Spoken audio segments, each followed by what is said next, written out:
Hello दोस्तों, welcome to ISPCS होम। दोस्तों, ये वीडियो एडिटेरिया NCERT फाउंडेशन टेस्ट सीरीज का सेकंड वीडियो है। फर्स्ट पार्ट हम कर चुके हैं जिसमें हिस्ट्री के 80 क्वेश्चंस और करंट अफेयर के 20 क्वेश्चंस हमने डिस्कस किया था। ये सेकंड टेस्ट है जिसमें फिर से हिस्ट्री ही है। क्लास 8 और क्लास 9 की हिस्ट्री को इसमें शामिल किया गया है और साथ साथ जो है 20 क्वेश्चंस करंट अफेयर के जो हम लोग डिस्कस करेंगे। टोटल 100 क्वेश्चंस करेंगे। तो आप लोग जो है अगर वीडियो पसंद आए तो इसे लाइक कर लीजिएगा और चैनल को सब्सक्राइब कर लीजिएगा। कंटिन्यूअसली 70th BPSC तक जो है मैं अलग अलग तरह से जो है आपके प्रिपरेशन करवाता रहूंगा और साथ साथ जो है UPSC का जो प्रिपरेशन कर रहे हैं उनके लिए 60 विजन IAS का 365 मेंस और प्रीलिम्स 365 भी मैं लगातार करवाऊंगा ताकि आपकी प्रिपरेशन जो है बहुत अच्छे से हो जाए। तो आप लोग इस चैनल से जुड़ जाइएगा और बस एक हेल्पफुल ये होगा कि आप इसे लाइक कर दीजिएगा तो यूट्यूब के एल्गोरिदम में आता रहता है, तो लाइक जरूर कर दिया कीजिए। तो और कोई सजेशन हो तो कमेंट सेक्शन में दे सकते हैं और भी किसी चीज पे आप लोग वीडियो चाहते हैं जिस पे आप लोगों को ज्यादा जरूरत हो तो वो मैं आपको लेकर आऊंगा। ज्यादा लोगों का उस चीज पे ये होगा। तो चलिए शुरू करते हैं। जो आज का ज्यादा टाइम नहीं लूंगा, टेस्ट जो है उसको हम लोग देखते हैं कि क्या है। तो यहाँ पर देख सकते हैं पहला क्वेश्चन जो है, भारतीय इतिहास के द्वारा वर्णित इतिहास के संबंध में निम्नलिखित कथनों पर विचार करें। तो इंडियन हिस्टोरियन जो है ये बाइलिंगुअल लैंग्वेज में रहेगा और इसमें सिर्फ मैं आंसर बताऊंगा ताकि ज्यादा टाइम ना लग जाए। तो इतिहास को जो है हिस्ट्री को 3 सेक्शन में डिवाइड किया है। कौन कौन है? तो पहला देखते हैं भारतीय इतिहास को आमतौर पर प्राचीन, मध्यकालीन तथा आधुनिक काल में बांट कर देखते हैं। बिल्कुल सही है। एंशिएंट, मेडाइवल और मॉडर्न में बांटा गया है। इतिहास को इन खंडों में बांटने की यह समझ पश्चिम से आई है, तो ये भी सही है कि पश्चिम से हमने वेस्टर्न कंट्रीज से ये सीखा। ऑप्शन सी जो है इसका करेक्ट आंसर हो जाएगा। दोनों सही है। आधुनिक समाज की विशेषता में क्या सम्मिलित है? तो जो मॉडर्न सोसाइटी है उसमें क्या इंक्लूडेड है? स्वतंत्रता, फ्रीडम, समानता, इक्वालिटी, सामंती व्यवस्था, फ्यूडल व्यवस्था नहीं शामिल है। लोकतंत्र जो है वो शामिल है। तो ऑप्शन 1, 2 और 4 जो है इसका करेक्ट आंसर हो जाएगा। ऑप्शन डी जो है करेक्ट है। रॉबर्ट क्लाइव ने हिंदुस्तान का नक्शे तैयार करने का काम किसे सौंपा था? तो किसको सौंपा था रॉबर्ट क्लाइव ने? जेम्स रेलने को। ऑप्शन ए जो है इसका करेक्ट आंसर हो जाएगा। जेम्स रेलने ने हिंदुस्तान का नक्शा बनाया था। 1929 की आर्थिक महामंदी के संबंध में निम्नलिखित कथनों पर विचार करें। जो आर्थिक महामंदी आया था, ग्रेट डिप्रेशन आया था अमेरिका में, उसके बारे में यहाँ पर कहने के लिए यहाँ पे जो है कथन दिया गया। उसमें जो है हमें देखना है क्या सही क्या गलत है। अमेरिकी शेयर बाजार में बड़ी मात्रा में विकाबली के कारण आर्थिक महामंदी की शुरुआत हुई। बिल्कुल सही है और हर जगह इसका प्रभाव पड़ा था। अमेरिकी महामंदी का सबसे बुरा प्रभाव जर्मन अर्थव्यवस्था पर पड़ा था। ये भी सही है क्योंकि जर्मनी जो है वहां से बहुत लोन ले रहा था और वो जो है जर्मनी को पैसा आना बंद हो गया था। दोनों कथन सही है। सत्य कथन पूछ रहा है तो ऑप्शन सी जो है इसका करेक्ट आंसर हो जाएगा।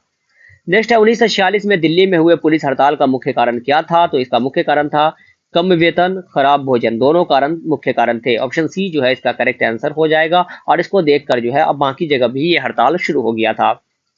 नेक्स्ट है बहादुर शाह जफर के बेटे को किस अंग्रेज अधिकारी ने गिरफ्तार किया था? बहादुर शाह जफर जो कि अंग्रेज मुगल सम्राट का आखिरी शासक था, 1857 के विद्रोह में जो है वो उन्होंने दिल्ली से जो है से लीड किया था और उसके बेटे को गिरफ्तार किसने किया था और उसके बाद उसको मार दिया गया था? तो कैप्टन हडसन ने। ऑप्शन डी जो है करेक्ट आंसर हो जाएगा। वाणिज्यिक कंपनियों के बारे में निम्नलिखित कथनों पर विचार करें। तो जो कमर्शियल कंपनी है उनके बारे में देखते हैं क्या है। वाणिज्यिक कंपनी का मुख्य लक्ष्य प्रतिस्पर्धा से बचकर मुनाफा कमाना था। बिल्कुल सही है। कंपटीशन से बचकर जो है उसको प्रॉफिट चाहिए था। अभी भी प्रॉफिट जो है क्या होता है कि जो कैपिटलिस्ट इकोनॉमी है उसमें प्रॉफिट मेन मोटिव होता है। वे सस्ते चीजें खरीद कर उन्हें उच्च कीमतों पर बेचती थी। तो बिल्कुल सही है। दोनों कथन जो है इसमें सही है। ऑप्शन सी जो है इसका करेक्ट आंसर हो जाएगा। नेक्स्ट क्वेश्चन है बंगाल के नवाब सिराजुद्दौला और कंपनी के बीच टकराव का मुख्य कारण क्या था? तो बंगाल का नवाब जो था सिराजुद्दौला और कंपनी के बीच जो है लगातार जो स्ट्रगल चल रहा था उसका मुख्य कारण क्या था? फरमान का दुरुपयोग नहीं था।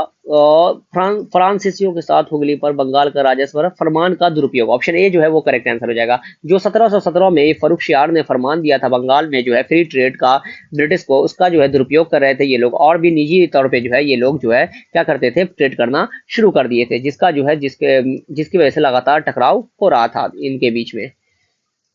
नेक्स्ट है सिराजुद्दौला के संबंध में निम्नलिखित कथनों पर विचार करें। तो देखते हैं सिराजुद्दौला के बारे में। 1756 ईस्वी में मुर्शीद कुली खान की मृत्यु के बाद सिराजुद्दौला बंगाल का नवाब बना। तो 1756 में सिराजुद्दौला तो नवाब बना लेकिन मुर्शीद कुली खान नहीं बल्कि अलीवर्दी खान की मृत्यु के बाद बना जो कि उसका नाना थे, ग्रैंड फादर थे और ये जो है उसके बाद ये बना था। मुर्शीद कुली खान बंगाल के संस्थापक थे जो कि 1724 में उन्होंने बंगाल के राज्य की स्थापना की थी और मुर्शिदाबाद को राजधानी बनाया था। अंग्रेज और सिराजुद्दौला के बीच राजस्व को लेकर विवाद था, तो ये तो कथन पहला गलत है। हाँ, ये तो विवाद दोनों में था। सिराजुद्दौला का रॉबर्ट क्लाइव के साथ 1757 ईस्वी में प्लासी का युद्ध किया, तो बिल्कुल सही है। 23 जून 1757 को प्लासी का युद्ध हुआ, जिसमें सिराजुद्दौला की हार हुई और वो मारा गया, और रॉबर्ट क्लाइव जो है वहां पे विजय हुआ था। 2 और 3 जो है इसमें सही कथन है, तो ऑप्शन सी जो है इसका करेक्ट आंसर हो जाएगा। नेक्स्ट क्वेश्चन है, सिराजुद्दौला की हार का सर्वप्रथम क्या कारण था? तो सर्वप्रथम कारण जो है सिराजुद्दौला के हार का था सेनापति मीर जाफर की धोखेबाजी।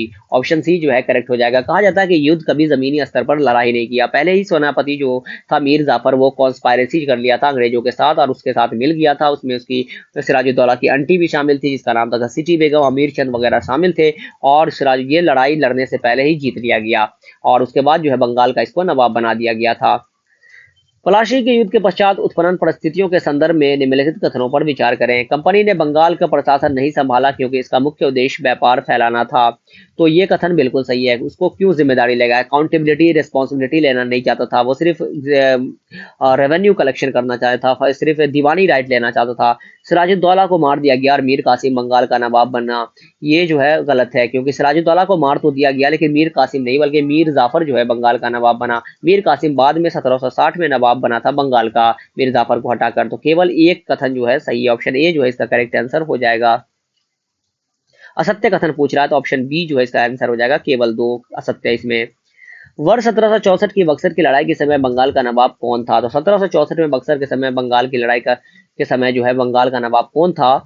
तो वो था मीर जाफर। ऑप्शन बी जो है करेक्ट आंसर हो जाएगा। 1760 में मीर कासिम को तो बनाया गया था, लेकिन मीर कासिम जो है एक जो है वो समझदार इंसान था और वो समझ गया था अंग्रेजों की नीति को, इसलिए क्या किया, वो वहां से अपना जो है भारतीयों को भी फ्री ट्रेड का जो है फरमान जारी कर दिया, और साथ साथ अपना कैपिटल जो है उसका जो राजधानी था उसको मुर्शिदाबाद से मुंगेर ले गया, और वहां जाकर उसने गन फैक्ट्री की स्थापित हुई की, जिससे अंग्रेज जो है भड़क गए थे और अंग्रेजों के बीच जो है संघर्ष होने लगा, और सिराजुद्दौला जो मीर कासिम जो है वहां से भागकर चला गया अवध। वहां पर जाके उन्होंने अवध के नवाब शुजाउद्दौला और मुगल सम्राट शाह आलम द्वितीय के साथ मिलकर जो है ये सेना बनाई, ज्वाइंट जो है मिलिट्री फॉर्म किया, और उसके बाद जो है बक्सर का युद्ध लड़ा गया, जो कि 22 अक्टूबर 1764 को लड़ा गया था।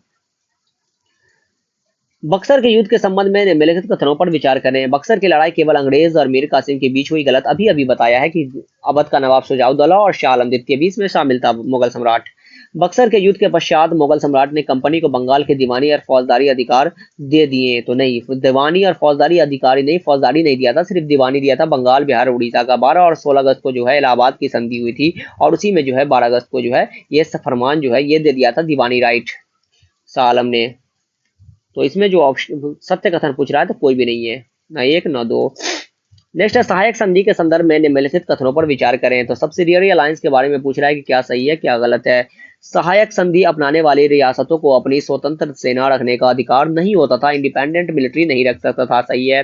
सहायक संधि अपनाने वाली रियासतों को कंपनी द्वारा सुरक्षा दी जाती थी, ये भी कथन सही है। सुरक्षा का निर्धारित रकम नहीं चुकाने पर कंपनी उसके रियासत का इलाका अपने कब्जे में ले लेती थी, तो ये भी कथन सही है। सहायक संधि जो है वो लेकर आया था, कौन लेकर आया था? वेलेस्ली लेकर आया था, और ये जो है नहीं देने पर क्या करता था, इसको कब्जा लेता था। तीनों कथन जो है सही है।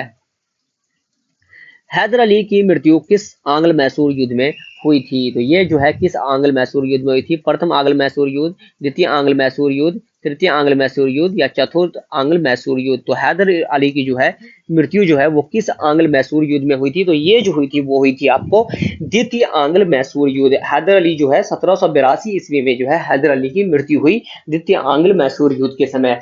इसमें क्या हुआ था, हैदर अली, ऐसा नहीं था कि हैदर अली जो है से युद्ध में लड़ते हुए मारा गया था, बल्कि जो है उनको कैंसर हो गया था, जिसकी वजह से जो है उसकी मृत्यु हो गई थी। और आप लोगों से कमेंट सेक्शन में बताइएगा कि ये जो दूसरा आंग्ल मैसूर युद्ध है वो किस संधि से समाप्त हुआ था।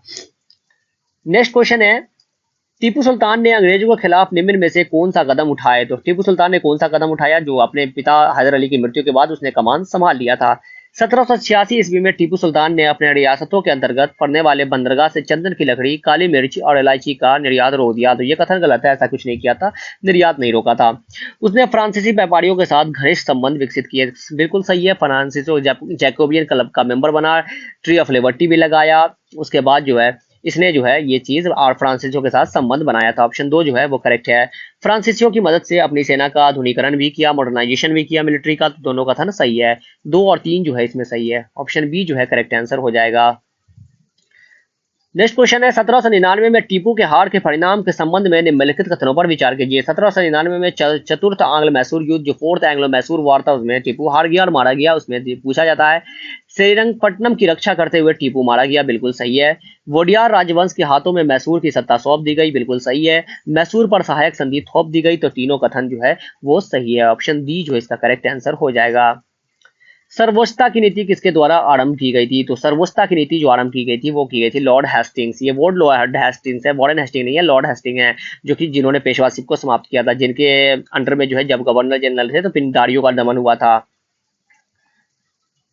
रानी चेन्नम्मा के संबंध में निम्नलिखित कथनों पर विचार करें। रानी चेन्नम्मा के बारे में देखते हैं। रानी चेन्नम्मा का संबंध कर्नाटक से है, बिल्कुल सही है। रानी चेन्नम्मा अंग्रेजों के खिलाफ अहिंसक आंदोलन करने वाली पहली शासिका थी। अहिंसक नहीं, हिंसक जो है आंदोलन था। ऑप्शन बी जो है वो गलत है। 1824 में उन्हें गिरफ्तार किया गया और 1829 में जेल में ही उनकी मृत्यु हो गई, ये कथन जो है वो भी सही है। तो 2, 1 और 3 जो है इसमें सही है। इसका आंसर हो जाएगा ऑप्शन बी। नेक्स्ट क्वेश्चन है कंपनी ने सिंध पर किस वर्ष कब्जा किया? तो कंपनी ने सिंध पर 1843 में कब्जा किया, और ये जो है आपको लॉर्ड एलन ब्रो जो थे उस वक्त जो है गवर्नर जनरल हुआ करते थे, लॉर्ड एलन ब्रो, और चार्ल्स नेपियर जो है इस काम को अंजाम दिया था। सहायक संधि के संबंध में मिलान करें तो सबसे पहले सहायक संधि किसने एक्सेप्ट किया? सतारा ने किया था 1848 में सबसे पहले, तो 1 का जो है वो बी हो जाएगा। उसके बाद जो है आपको क्या नाम है संबलपुर ने किया था 1850 में, उदयपुर ने किया था 1852 में, नागपुर ने 1853 में। तो इसका जो आंसर हो जाएगा वो हो जाएगा आपको डी। 1 का बी, 2 का ए, 3 का डी, 4 का सी। नेक्स्ट है अवध के अधिकरण के संबंध में निम्नलिखित कथनों पर विचार कीजिए। तो अवध का अधिकरण अवध पे जो कब्जा किया उसके बारे में जो है पूछा जा रहा है। अंग्रेज ने अवध की जनता को कुशासन से आजाद कराने का तर्क देकर अवध का अधिकरण कर लिया, बिल्कुल सही है। मल एडमिनिस्ट्रेशन का आरोप लगाकर उसको जो अपने अंडर में ले लिया।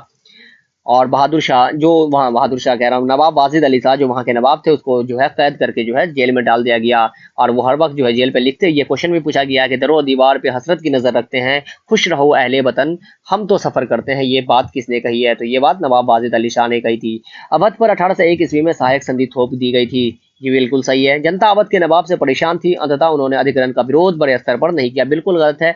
जनता ने इसी वजह से जो है अधिकरण की वजह से ही सबसे ज्यादा जो है अवध की जनता ने ही पार्टिसिपेट किया था 1857 के विद्रोह में। तो केवल 1 और 2 जो है इसमें सही है। ऑप्शन बी सी जो है इसका करेक्ट आंसर हो जाएगा।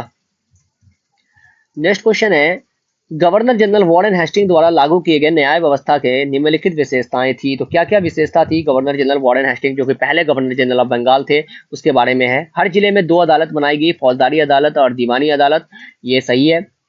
दीवानी अदालतों के मुखिया यूरोपीय जिला कलेक्टर होते थे, जिसमें यूरोपीय पद्धति पर दीवानी कार्य किए जाते थे, नहीं यूरोपीय नहीं इंडियन पद्धति पर थे, भारतीय पद्धति पर गलत है। फौजदारी अदालतें अभी भी काजी और मुफ्ती के अंतर्गत थी, लेकिन वो भी कलेक्टर की निगरानी में काम करते थे, तो ये भी कथन सही है। 1 और 3 जो है इसमें सही कथन है। ऑप्शन बी जो है करेक्ट आंसर हो जाएगा। वॉरेन हेस्टिंग पर किसने इंग्लैंड में महाभियोग चलाया था? तो वॉरेन हेस्टिंग जब यहाँ से वापस गया था तो उस पर जो है करप्शन का आरोप लगाकर उस पर इम्पीचमेंट चलाया गया था, महाभियोग चला था। और ये जो है ये काम किसने किया था? तो ये काम जो किया था वो किया था एडमंड वर्क ने। ऑप्शन डी जो है इसका करेक्ट आंसर हो जाएगा। एडमंड वर्क ने ऐसा काम किया था। 1785 के राउंड हुआ था ये। जिस समय बंगाल में अस्थायी बंदोबस्त लागू किया गया उस समय बंगाल का गवर्नर जनरल कौन था? तो जब अस्थायी परमानेंट सेटलमेंट लागू किया गया तो बंगाल का गवर्नर जनरल कौन था? ये किया गया था 1793 में, तो था उस टाइम लॉर्ड कॉर्नवालिस, और इसी ने लागू किया था। आपके एडिटोरिया में जो है वो दिया हुआ है लॉर्ड वेलेस्ली का, जो कि गलत आंसर है। अस्थायी बंदोबस्त के संबंध में निम्नलिखित कथनों पर विचार करें। तो परमानेंट सेटलमेंट के बारे में जो है जो कथन है उसको देखते हैं। अस्थायी बंदोबस्त का लाभ प्रारंभ में कंपनी को मिला, मगर बाद में उन्हें जमींदार की अपेक्षा कम लाभ प्राप्त हुआ, तो ये सही कथन है। अस्थायी बंदोबस्त की रकम ज्यादा होने के कारण कई जमींदारों को जमींदारी राजस्व चुकाने में विफल होने के कारण छीन ली गई, तो ये भी कथन सही है। उनकी जमीनों ले ली गई, टैक्स बहुत हाई था। किसानों के लिए यह व्यवस्था दमनकारी सिद्ध हुई, क्योंकि लगान की रकम बहुत ज्यादा थी और जमीन पर उसका अधिकार सुरक्षित नहीं था, तो ये भी कथन सही है। तीनों कथन जो है वो सही है। इसे पूछ रहा असत्य कथन, तो असत्य कोई भी नहीं। ऑप्शन डी जो है इसका करेक्ट आंसर हो जाएगा। महालवारी व्यवस्था लागू करने समय बंगाल का गवर्नर जनरल कौन था? तो उस समय जो है बंगाल का गवर्नर जनरल जो है कौन था जब महालवारी व्यवस्था जब लागू हुआ था? लॉर्ड हेस्टिंग्स था। ऑप्शन बी जो है इसका करेक्ट आंसर हो जाएगा। 1822 के राउंड जो है ये लागू हुआ था। महालबारी व्यवस्था के संबंध में निम्नलिखित कथनों पर विचार करें। अलेक्जेंडर रीड ने इसे पहली बार लागू किया, गलत है। हॉल्ट मैकेंजी ने लागू किया था। यह व्यवस्था महाल जो गांव का समूह होता था उससे की जाती थी, बिल्कुल सही है। पूरे गांव से जो है एक साथ टैक्स लिया जाता था। भू राजस्व की रकम निश्चित रूप से तय कर दी जाती थी, जिसको चुकता करने की जिम्मेदारी सामूहिक रूप से महाल की होती थी। सामूहिक रूप से महाल की तो होती थी, लेकिन टैक्स जो है फिक्स नहीं था, इसमें संशोधन किया जाता था। ऑप्शन 3 जो है वो भी गलत है, केवल 2 जो है सही है। ऑप्शन ए जो है करेक्ट आंसर हो जाएगा। रैयतवाड़ी व्यवस्था के संबंध में निम्नलिखित कथनों पर विचार करें। तो रैयतवाड़ी व्यवस्था के बारे में देखते हैं। सबसे पहले कैप्टन अलेक्जेंडर रीड ने इस व्यवस्था को लागू किया, बिल्कुल सही है। बाद में हेक्टर मुंडो ने इसको आगे बढ़ाया। भू राजस्व वसूलने की व्यवस्था किसी संस्था या जमींदारों से न करके सीधे रैयतों से की गई, ये भी सही है। डायरेक्ट किसानों से ये ली गई, और ये जो है आपको दक्षिण भारत के क्षेत्र में मद्रास और महाराष्ट्र के क्षेत्र में देखने को मिलेगा। ऑप्शन सी जो है वो करेक्ट आंसर हो जाएगा। बंगाल में नील विद्रोह किस वर्ष हुआ? बंगाल में जो नील विद्रोह हुआ वो हुआ 1859 में हुआ। आपको विष्णु विश्वास और दिगंबर विश्वास ने इस नील विद्रोह को लीड किया था, और ये 1917 में जो नील विद्रोह हुआ था वो चंपारण में हुआ था। निम्न में से कौन सा आदिवासी समूह पशुपालक नहीं था? तो कौन सा आदिवासी समूह जो है इनमें से पशुपालक नहीं था? तो वो था आपको बैगा, ये कि मध्य भारत के क्षेत्र में पाई जाने वाली जनजाति है। नेक्स्ट क्वेश्चन है आपको, औपनिवेशिक शासन ने आदिवासियों के जीवन पर निम्नलिखित असर पड़े। तो औपनिवेशिक शासन से आदिवासियों के जीवन पे जो है क्या असर पड़ा? जो ट्राइबल लोग थे उनके जीवन पे क्या असर पड़ा? आदिवासी मुखिया से उनका मालिकाना हक और शासकीय शक्ति छीन ली गई, और उन्हें ब्रिटिश अधिकारियों द्वारा बनाए गए नियम को मानने के लिए बाध्य कर दिया गया। तो ऐसा नहीं किया गया था, उनसे मालिकाना हक जो है वो नहीं छीना गया था। जमीन का मालिकाना हक था, लेकिन जो है ब्रिटिश नियमों को जो है मानने के लिए बाध्य कर दिया गया। घुमंतु काश्तकारों को एक स्थान पर रहने के लिए बाध्य करने का प्रयास किया जाने लगा, ये कथन सही है। तो इसका जो आंसर हो जाएगा वो हो जाएगा ऑप्शन बी, केवल 2। आदिवासी विद्रोह तथा उनके घटित होने वाले वर्ष का मिलान करें। तो कौन सा ट्राइबल मूवमेंट हुआ? संताल विद्रोह ये हुआ था 1855-56 में। तो 1 का ये हो जाएगा। 4 भाई थे, सिद्धू, कानू, चांद और भैरव, काफी ज्यादा जो है राजमहल परगना के क्षेत्र में ये विद्रोह हुआ था। कोल विद्रोह जो है 1831 में बुद्धो भगत के नेतृत्व में हुआ था। वर्ली विद्रोह ये हुआ था आपको महाराष्ट्र के क्षेत्र में। बस्तर विद्रोह जो है 1910 में हुआ था। तो ये जो है आपको आंसर हो जाएगा, इसका जो आंसर हो जाएगा वो हो जाएगा सी। 1 का ए, 2 का बी, 3 का डी, 4 का सी। बिरसा मुंडा के संदर्भ में निम्नलिखित कथनों पर विचार करें। तो बिरसा भगवान बिरसा मुंडा जो है उन्मूलन विद्रोह जो है ग्रेट टिमुलेंट भी कहा जाता है, उस विद्रोह को जो है उसको लीड किया था, उसके बारे में दिया गया है। धरती आबा के नाम से जाने जाते थे और सिंह बोंगा की पूजा करते थे। बिरसा मुंडा समाज में सुधार के पक्षधर थे। वे एक स्थान पर टिककर खेती करने, समूह में रहने और मदिरा पान से युवाओं को दूर रहने के लिए सलाह दी है, बिल्कुल सही है, ऐसा किया था उन्होंने। वे जनेऊ धारण करते थे और शुद्धता बौद्धया पर जोर देते थे, तो ये सही है। जनेऊ धारण पहले नहीं करते थे क्योंकि वो मिशनरी से पढ़े थे, बाद में जो है वो फिर से जो है जनेऊ धारण वगैरह करने लगे। तो ऑप्शन सी जो है इसका करेक्ट आंसर हो जाएगा। किस गवर्नर जनरल ने यह फैसला किया कि बहादुर शाह जफर आखिरी मुगल बादशाह होंगे? तो ये फैसला किया था लॉर्ड कैनिंग ने। ऑप्शन बी जो है इसका करेक्ट आंसर होगा। कंपनी द्वारा भारत में सुधार के नाम पर ईसाई धर्म के प्रोत्साहित करने के लिए निम्न में से कौन से कदम उठाए गए? तो पहला है 1830 के बाद कंपनी ने ईसाई मिशनरियों को जमीन व संपत्ति जुटाने की छूट दी थी, तो ये सही है, ये छूट उन्होंने दी थी। 1850 में एक नया कानून बनाया गया जिसमें प्रावधान था कि अगर कोई भारतीय व्यक्ति ईसाई धर्म अपनाता है तो इसे पुरखों की संपत्ति पर पहले जैसा अधिकार रहेगा। इनहेरिटेंस एक्ट भी कहते हैं इसको, कि मतलब कि जो भी आपका जो संपत्ति है उसमें आपका भी अधिकार होगा अगर आप दूसरे धर्म में, ईसाई धर्म में जाते हो तो। और उससे पहले 1813 में जो है चार्टर एक्ट में क्रिश्चियन मिशनरी को भी अलाउ कर दिया था कि वो इंडिया में आके प्रोपागेट कर सकते हैं क्रिश्चियनिटी को। तो दोनों कथन जो है इसमें सही है, ऑप्शन जो हो जाएगा ऑप्शन सी। नेक्स्ट है मंगल पांडे को किस दिन फांसी दी गई? मंगल पांडे को जो फांसी दी गई थी वो दी गई थी आपको 8 अप्रैल 1857 को। 24 मार्च 1857 को इन्होंने अपने सार्जेंट की गोली मारकर हत्या कर दी थी, चर्बी वाले कारतूस को यूज ना करने की वजह से, क्योंकि कहा गया था कि इसमें जो है गाय और सुअर की चर्बी मिलाई गई है। और हम जानते हैं कि cow is holy for the Hinduism and pig is prohibited in Islam. तो दोनों कम्युनिटी जो है वो इसके खिलाफ थी। एनफील्ड राइफल जो है इंट्रोड्यूस किया गया था 1856 में दिसंबर में। 1857 के विद्रोह के बागी और उनसे संबंधित क्षेत्रों का मिलान करें तो नाना साहब कहाँ से थे? तो ये थे आपको कानपुर से जो है नाना साहब ने लीड किया था। उसके बाद जो है से विरजिस कदर कहाँ से थे? तो लखनऊ से थे, बेगम हजरत महल के साथ। रानी अवंतीबाई लोधी ये थी राजगढ़ से। रानी लक्ष्मीबाई ये थी झांसी से। तो नाना साहब के साथ तांत्या तोपे भी थे। 38 का जो हो जाएगा वो हो जाएगा ऑप्शन डी। 1 का बी, 2 का ए, 3 का सी, 4 का डी। नेक्स्ट है विद्रोहियों के संबंध में निम्नलिखित कथनों पर विचार करें। 1857 के विद्रोहियों के बारे में कहा गया है, बहादुर शाह जफर को उनकी पत्नी के साथ निर्वासित कर रंगून में एक जेल में भेज दिया गया, जहां 1861 में उनकी मृत्यु हो गई। तो ये तो सही है आधा कथन, 1861 में नहीं बल्कि 1862 में उनकी मृत्यु हो गई थी।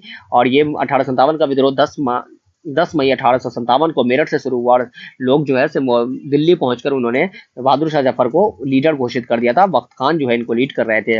1858 में रानी लक्ष्मीबाई अंग्रेजों से लड़ते हुए वीरगति को प्राप्त हुई, हीरोज से लड़ते हुए जो प्राप्त हुई जून 1858 में, ये सही है। तांत्या टोपे मध्य भारत के जंगलों में रहते हुए आदिवासियों और किसानों की सहायता से छापेमार युद्ध करते रहे, नाना साहब के सहायक थे और जो है से वहां पे करते रहे, लेकिन बाद में ये अपने ही मित्र ने इनको धोखा दिया और उसकी वजह से इनको पकड़ के फांसी दे दिया गया। 2 और 3 जो है इसमें सही, ऑप्शन बी जो है करेक्ट आंसर हो जाएगा। 1857 के विद्रोह के बाद अंग्रेज ने अपनी नीतियों में निम्नलिखित बदलाव किए। तो 1857 के बाद अंग्रेजों ने क्या क्या बदलाव किया वो यहाँ पर पूछा जा रहा है। ईस्ट इंडिया कंपनी के सारे अधिकार ब्रिटिश साम्राज्य के हाथों में सौंप दिए गए एवं परिषद का गठन किया गया जिसे इंडिया काउंसिल कहा गया, बिल्कुल सही है। जो पावर है ट्रांसफर हो गया from company to the crown और काउंसिल का गठन किया गया। डलहौजी के व्यापगत के सिद्धांत को त्याग दिया गया और स्थानीय शासकों को दत्तर पुत्र सौंपने की छूट दे दी गई, ये भी कथन सही है। डॉक्ट्राइन ऑफ लैप्स को जो है खत्म कर दिया गया। अंग्रेज ने भारतीय लोगों को धर्म और सामाजिक रीति रिवाज का सम्मान करने का फैसला किया था। तीनों कथन जो है इसका सही, ऑप्शन डी जो है करेक्ट आंसर हो जाएगा। एशियाटिक सोसाइटी ऑफ बंगाल की स्थापना किसने की? तो ये किया था विलियम जोन्स ने 1784 में। बनारस हिंदू कॉलेज की स्थापना किस गवर्नर जनरल के शासनकाल में हुआ? तो ये हुआ था आपको लॉर्ड वॉरेन हेस्टिंग के साथ टाइम में, ऑप्शन ए जो है करेक्ट आंसर हो जाएगा। 1791 में हुआ था, 1781 में जो है कलकत्ता मदरसा की स्थापना की गई थी।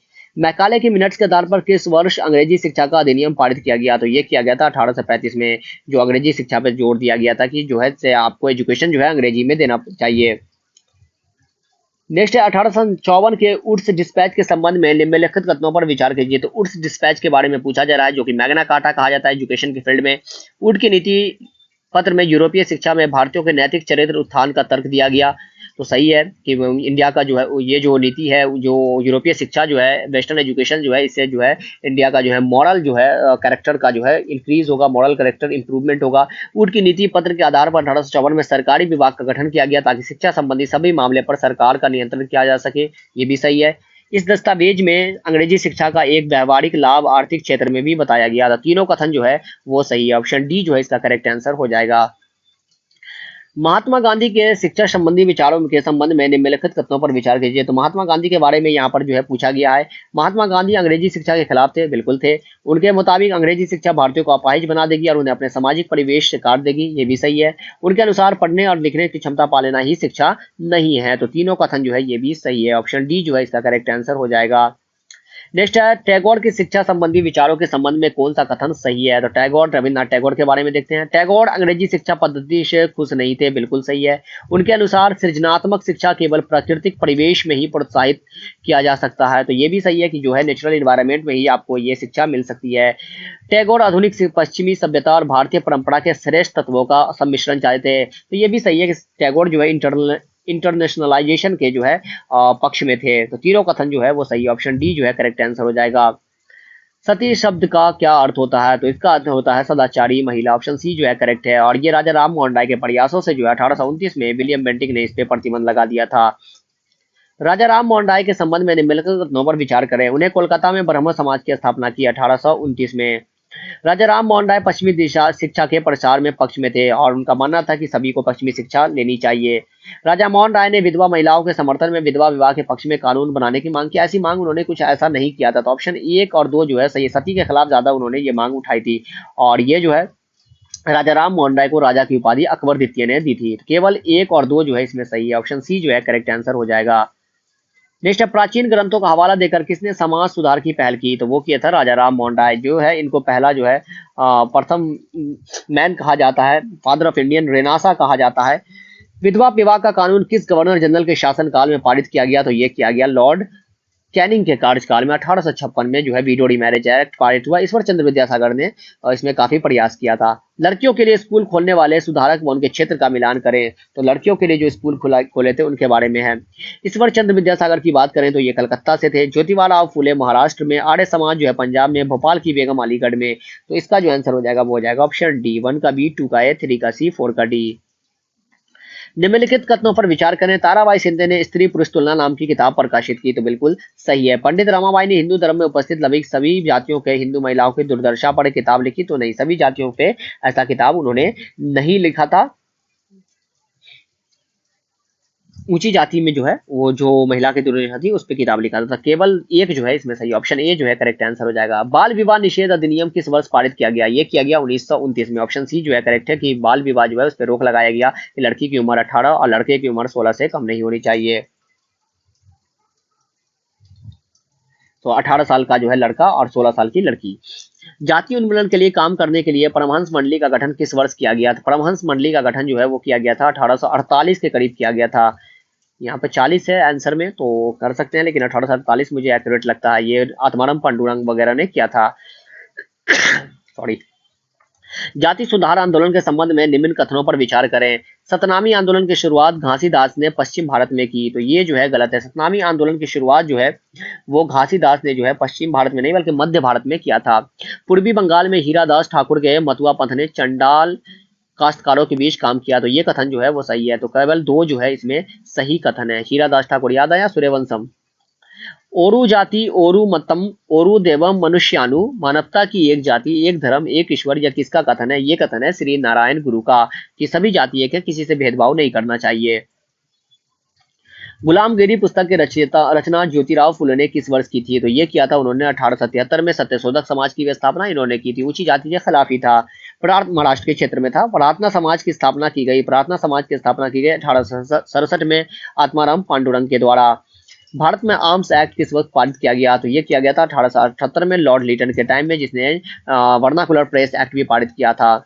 इल्बर्ट बिल लागू करने के संबंध में निम्नलिखित कथनों पर विचार कीजिए। इल्बर्ट बिल के बारे में देखते हैं। 1883 में इल्बर्ट बिल लागू करने का प्रयास किया गया, बिल्कुल सही है, लॉर्ड रिपन के कार्यकाल में। इस बिल के जरिए भारतीय अखबारों पर प्रतिबंध लगाने का प्रयास किया गया? नहीं, इस बिल के जरिए जो है आर्म्स भारतीय आर्म्स पर प्रतिबंध लगाया गया। अखबार पे वर्नाकुलर प्रेस एक्ट के तहत लगाया गया था। और इल्बर्ट बिल था कि मतलब कि लोगों को जो है अंग्रेजों का मुकदमा भारतीय सुन सकते थे। इस पर काफी विवाद हुआ, बाद में ये वापस हो गया था। ऑप्शन ए जो है केवल सही है। कांग्रेस की स्थापना के संदर्भ में निम्नलिखित कथनों पर विचार करें। 1885 में देश भर के 72 प्रतिनिधियों ने मुंबई के में सभा करके भारतीय राष्ट्रीय कांग्रेस की स्थापना का फैसला किया, तो बिल्कुल सही है। और पहला जो हुआ था सेशन तो वो हुआ था मुंबई में गोकुलदास तेजपाल संस्कृत कॉलेज में, और डब्ल्यू.सी. बनर्जी जो है विमर्श चंद्र बनर्जी पहले अध्यक्ष थे। संगठन के प्रारंभिक नेता दादा भाई नौरोजी ब्रिटिश संसद के सदस्य रह चुके थे, बिल्कुल सही है।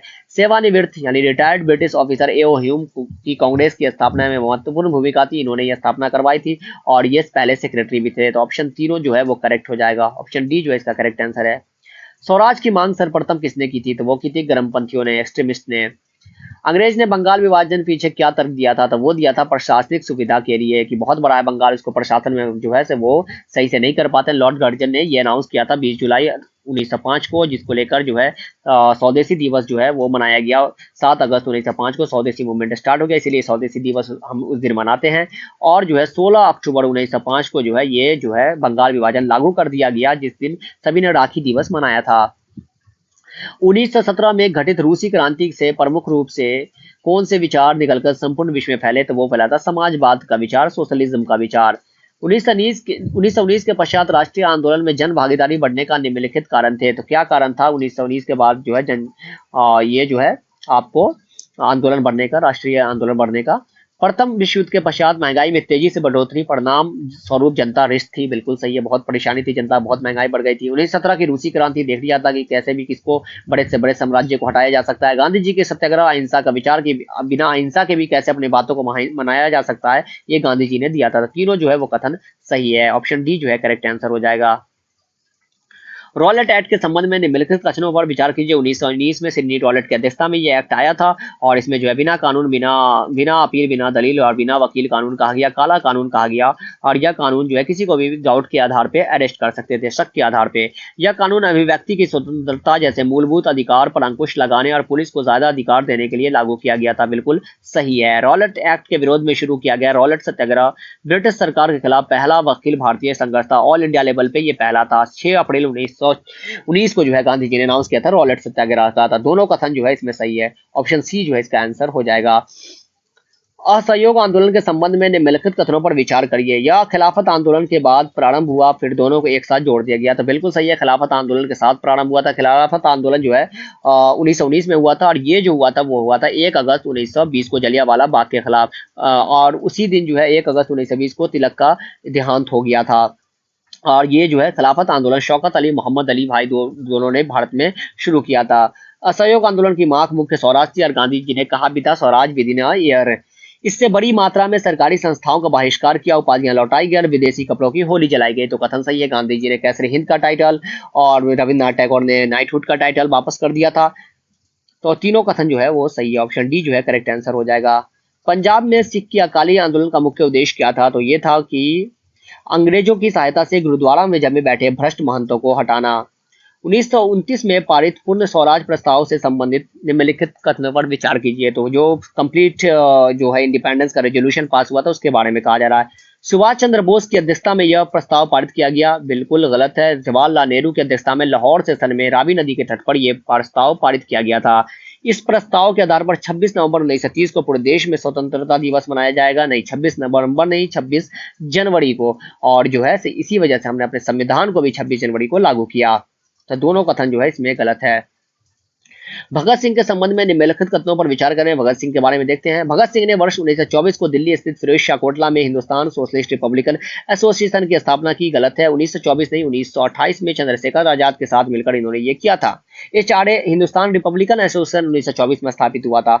17 दिसंबर 1928 को अपने साथियों के साथ सॉन्डर्स नामक पुलिस की अफसर की हत्या कर दी, बिल्कुल सही है। ठीक लाला लाजपत राय के डेथ के एक महीने बाद जिनको लाठीचार्ज साइमन कमीशन का बहिष्कार करने की वजह से लाठीचार्ज की वजह से उनकी मृत्यु हो गई थी और उसी को देखकर जो है उन्होंने ये हत्या की थी लाहौर में।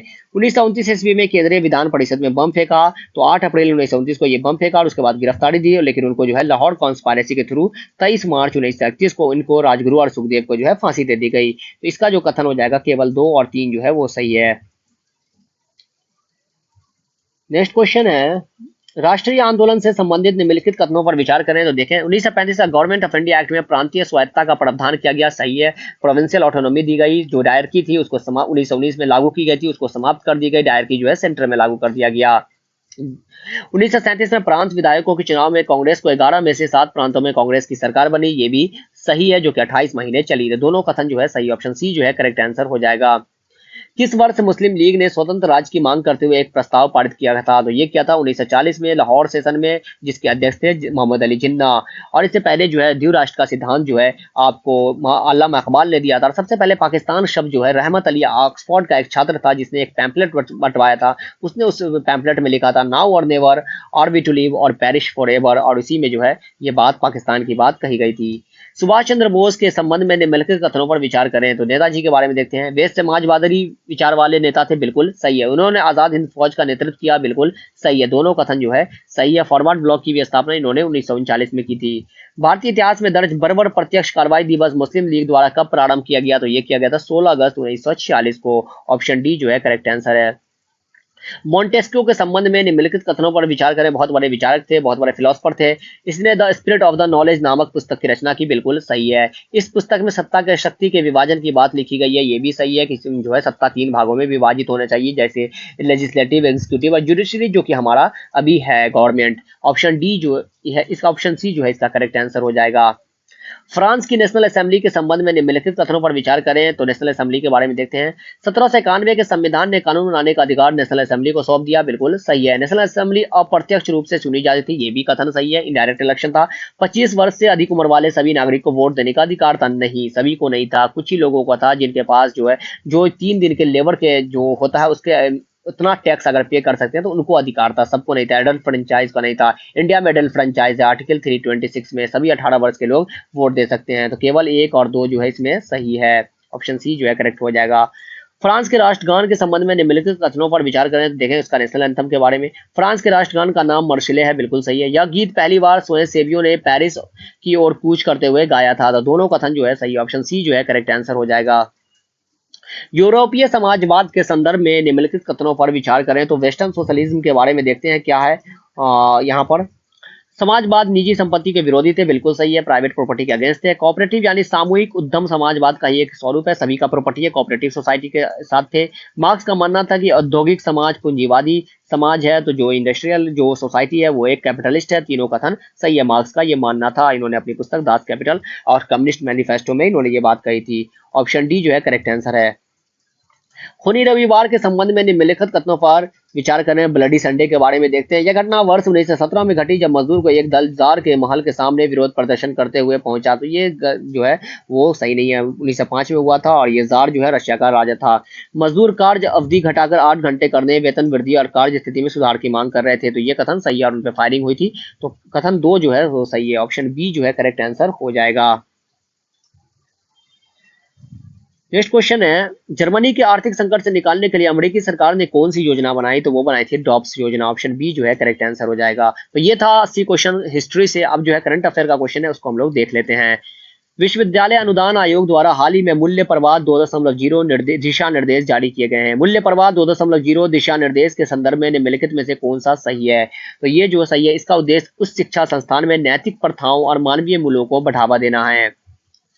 निम्नलिखित में से कौन सा बायो इमेजिंग बैंक का प्राथमिक उद्देश्य है? तो बायो इमेजिंग बैंक का प्राथमिक उद्देश्य क्या है? अनुसंधान उद्देश्यों के लिए उच्च गुणवत्ता वाली जैविक छवियों को संग्रहित और साझा करना।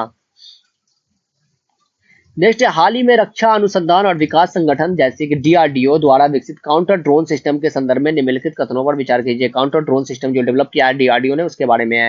पूरी तरह से एकीकृत एंटी ड्रोन सिस्टम है जिसमें ड्रोन का पता लगाना, पहचान करना और उसे निष्क्रिय करना शामिल है। बिल्कुल सही है। इसका उद्देश्य पारंपरिक विमान और मिसाइलों के खिलाफ हवाई सुरक्षा प्रदान करना। ऐसा कुछ नहीं है, मिसाइल विसाइल की बात नहीं है।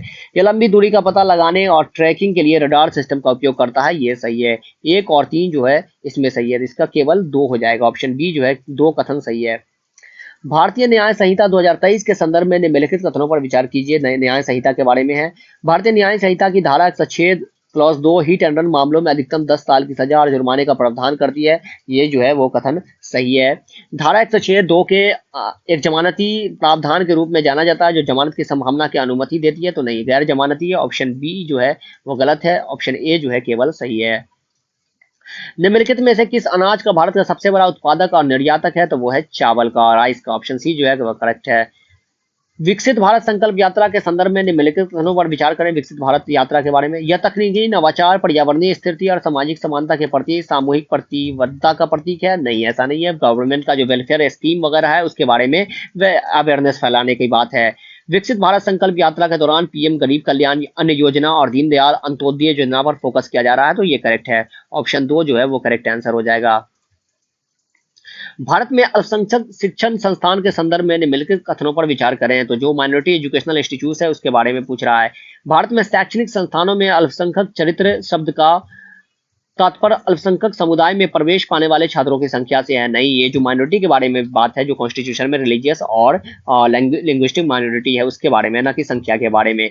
भारत के संविधान के तहत अल्पसंख्यक चरित्र का दर्जा देने का प्राथमिक उद्देश्य शैक्षणिक संस्थान में सभी समुदाय का समान प्रतिनिधित्व सुनिश्चित करना है। तो ये भी कथन गलत है। ऐसा कुछ नहीं है। ये जो है उनके जो है कल्चर वगैरह को प्रिजर्व करना है, प्रोटेक्ट करने का ये उद्देश्य है। यदि किसी कॉलेज को अल्पसंख्यक चरित्र का दर्जा दिया गया है तो विश्वविद्यालय अनुदान आयोग जो है यूजीसी इस स्थिति को निर्धारित करने और संरक्षित करने के लिए जिम्मेदार है। तो नहीं, यूजीसी नहीं है बल्कि अल्पसंख्यक आयोग जो होता है वो इसमें जो है आपको जिम्मेदार रहेगा, राष्ट्रीय अल्पसंख्यक आयोग। तो कोई भी जो है इसमें सही नहीं है। ऑप्शन डी जो है इसका करेक्ट आंसर हो जाएगा।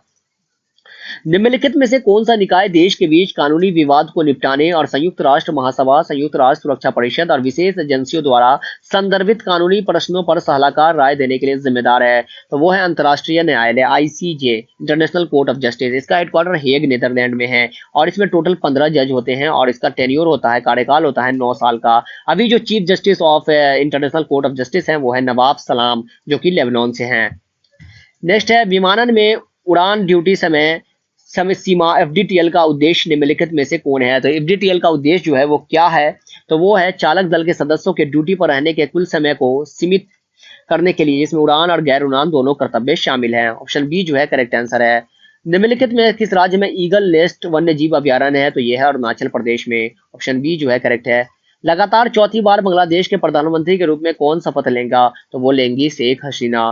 भारत के पहले डार्क स्काई पार्क का खिताब किस टाइगर रिजर्व को मिला है? तो वो मिला है पेश टाइगर रिजर्व, महाराष्ट्र में है। दूरसंचार अधिनियम 2023 के संदर्भ में निम्नलिखित कथनों पर विचार करें। तो ये जो है देखते हैं, यह लचीली स्पेक्ट्रम आवंटन विधियों का परिचय देता है जो साधारण संचार प्रौद्योगिकियों की प्रभावी तैनाती के लिए महत्वपूर्ण है। करेक्ट आंसर है।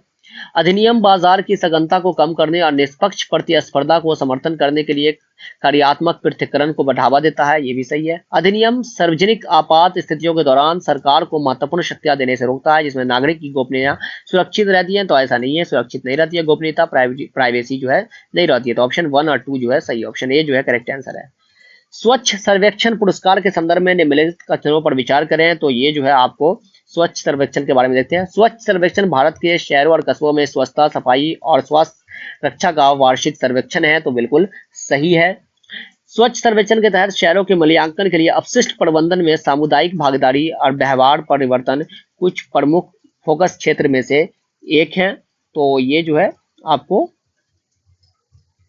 ऐसा नहीं है, ये कथन सही नहीं है। स्वच्छ सर्वेक्षण आवास और शहरी मामले के मंत्रालय द्वारा कार्यान्वयन भागीदार के रूप में क्वालिटी काउंसिल ऑफ इंडिया के साथ आयोजित किया जाता है, तो ये कथन जो है सही है। तो 1 और 3 जो है इसमें सही है। और स्वच्छ सर्वेक्षण 2024 जो जारी किया गया उसमें महाराष्ट्र सबसे स्वच्छ शहर है, सबसे स्वच्छ राज्य है, सबसे स्वच्छ शहर इंदौर है, और उसके बाद जो है गंगा किनारे जो है प्रयाग और वाराणसी, और प्रयाग जो है सबसे स्वच्छ शहर को माना गया है।